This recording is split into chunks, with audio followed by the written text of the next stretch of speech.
Hi hello నమస్తే welcome to my channel Lalithasri vlogs. అందరూ ఎలా ఉన్నారు? బాగున్నారా? నేను చాలా బాగున్నాను. ఈరోజు మన రెసిపీ వచ్చేసి పలావ్ గుత్తి వంకాయ కూర అండి. గుత్తి వంకాయ అంటారు, నూనె వంకాయ అంటారు. ఒక పెద్ద సైజు అల్లం తీసుకొని అల్లం, వెల్లుల్లి, కొత్తిమీర చిన్న మిక్సీలో మిక్సీ వేసుకుంటున్నాను. మెత్తటి పేస్ట్ లాగా కొద్దిగా వాటర్ వేసుకొని. ఇది మొత్తం వంకాయ కూరకే కాదులేండి, పలావ్కు కొంచెం, గుత్తి వంకాయకు కొంచెం వాడతాను. నేను నిన్న వీడియోలో చూపించాను కదా, పచ్చిపులుసు కోసం పల్లీలు, నువ్వులు మిక్సీ వేసి పెట్టుకున్నాను. అందులో నుంచి ఒక 6 నుంచి 7 స్పూన్స్ వరకు తీసుకున్నాను. అది ఎవరైనా పచ్చిపులుసు వీడియో చూడకపోతే నిన్నటి వీడియోలో ఉంటుంది, చూడండి. కొద్దిగా ఒక చిన్న సైజు కొబ్బరి, హాఫ్ వరకు కొబ్బరి చిన్న ముక్కలుగా కట్ చేసి పెట్టుకొని, ఉప్పు, కారం, రుచికి సరిపడా ఉప్పు, కారం, కొద్దిగా ధనియాల పొడి వేసుకొని మెత్తటి పౌడర్ లాగా మిక్సీకి పట్టుకోవాలండి. వంకాయ కూరకు ముందు మసాలాలు, మనకు కావాల్సిన ఆనియన్ అన్నీ రెడీ చేసి పెట్టుకున్న తర్వాత వంకాయల దగ్గరికి వెళ్ళాలి. చూసారా, మెత్తటి పౌడర్ లాగా పట్టేసి పక్కన పెట్టుకున్నాను. ఇప్పుడు ఒక పెద్ద సైజు ఆనియన్, ఒక టమాటా వేసుకుంటున్నాను. టమాటా చిన్నది వేస్తున్నాను, ఎందుకంటే మళ్ళీ చింతపండు పులుసు వేస్తాను కాబట్టి. అలా వీడియోలో చూపిస్తున్నట్టు పొడవుగా కట్ చేసి పెట్టుకొని పక్కన పెట్టుకోవాలి. కొంచెం చింతపండు ఎక్కువ ఏం కాదులేండి, కొంచెం చింతపండు నానబెట్టేసుకొని పక్కన పెట్టుకొని, ఇప్పుడు ఒక గిన్నెలో వాటర్ తీసుకొని ఉప్పు వేసుకొని వీడియోలో చూపిస్తున్నట్టు వంకాయని 4 ముక్కలుగా కట్ చేసుకోవాలి. ముక్కలుగా అంటే మొత్తం కాదు, జస్ట్ కొంచెం కింది వరకు అనమాట. లోపల పుచ్చిపోయిందా అని చెప్పి చూసుకొని కట్ చేసుకోండి. ఉప్పు నీళ్ళల్లో కనుక ఉప్పు వేయకపోతే వంకాయలు నల్లగా అయిపోతాయి, చేదు వస్తాయి అన్నమాట.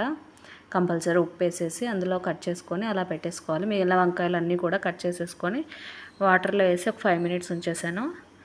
తర్వాత వంకాయలన్నీ అలా వాటర్ లేకుండా కొంచెం నీట్గా తీసేసి పక్కన పెట్టుకొని, ఇందాక మసాలా అయితే ప్రిపేర్ చేసుకున్నాం కదా మిక్సీలో, ఆ మసాలా అంతా వంకాయలో అలా పెట్టేసి బయటికి రాకుండా బాగా అలా గట్టిగా ప్రెస్ చేసేస్తే బయటికి రాదు.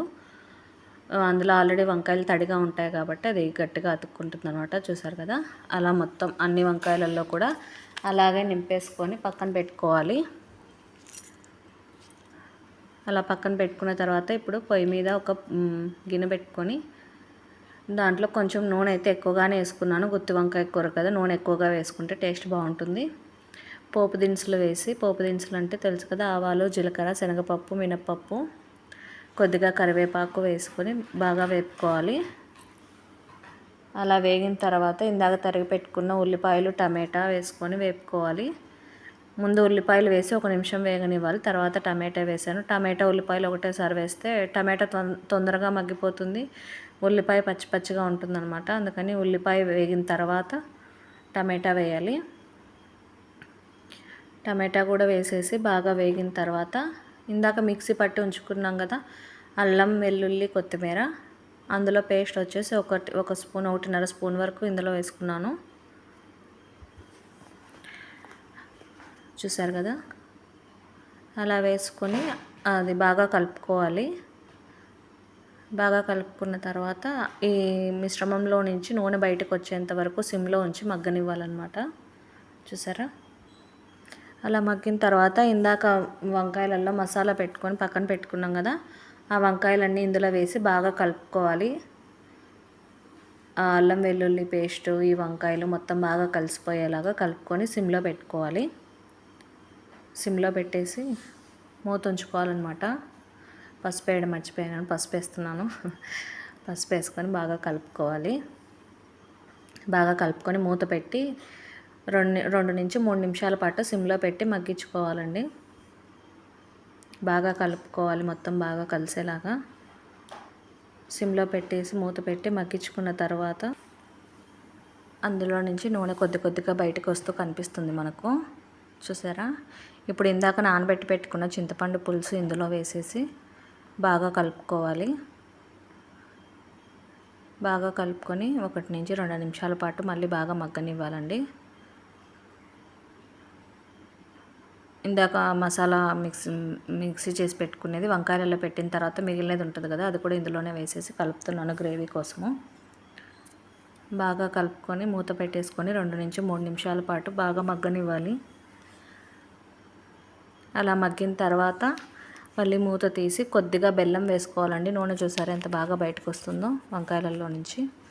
కొద్దిగా బెల్లం వేసుకొని మరి స్వీట్ అయితే ఏం రాదు, కొద్దిగా వేసుకుంటే. కొద్దిగా బెల్లం వేసుకొని మనకు గ్రేవీకి సరిపడా వాటర్ పోసుకోవాలన్నమాట. నేనైతే కొంచెం ఎక్కువగానే పోస్తున్నాను రైస్లోకి కాబట్టి. చపాతీలలోకి వాటిలోకి అయితే కొంచెం తక్కువ పోసుకున్నా సరిపోతుంది. వంకాయలు మునిగేంత వరకు వాటర్ పోసుకొని బాగా కలుపుకొని మూత పెట్టుకొని ఉడకనివ్వాలి. అలా ఉడుకుతూ ఉన్నప్పుడు మధ్యలో మూత తీసి కలుపుతూ ఉండాలండి. లేకపోతే మళ్ళీ ఒక సైడ్ ఉడికితే ఒక సైడ్ ఉడకవు, బాగా కలుపుతూ ఉండాలి. నెమ్మదిగా కలపాలి, లేదంటే వంకాయలు చితికిపోతాయి అన్నమాట. చూసారు కదా నూనె ఎంత బాగా బయటకు వస్తుందో, గ్రేవీ చూసారా ఎలా ఉందో. అలా ఒక 10 నుంచి 15 నిమిషాలు పట్టిందండి నాకైతే గ్రేవీ తయారవ్వడానికి. చూసారా నూనె ఎంత బాగా పైకి తేలుతుందో. అలా ఉడికిందంటే వేడి వేడి నోరూరించే గుత్తి వంకాయ కర్రీ రెడీ. గుత్తి వంకాయ అంటారు, నూనె వంకాయ అంటారు, మసాలా వంకాయ అంటారు, మీరేమంటారో కామెంట్లో పెట్టండి. వంకాయ కర్రీ రెడీ అయిపోయింది. ఇప్పుడు వంకాయ కర్రీ పక్కన పెట్టేసుకొని పలావ్ చేసుకుందాము. 2.5 కప్పు అనుకుంటా, 2.5 కప్పు బియ్యం కడిగేసి 2 నుంచి 3 సార్లు బాగా కడిగేసి వాటర్ పోసి నానబెట్టుకున్నాను ఒక అరగంట సేపు.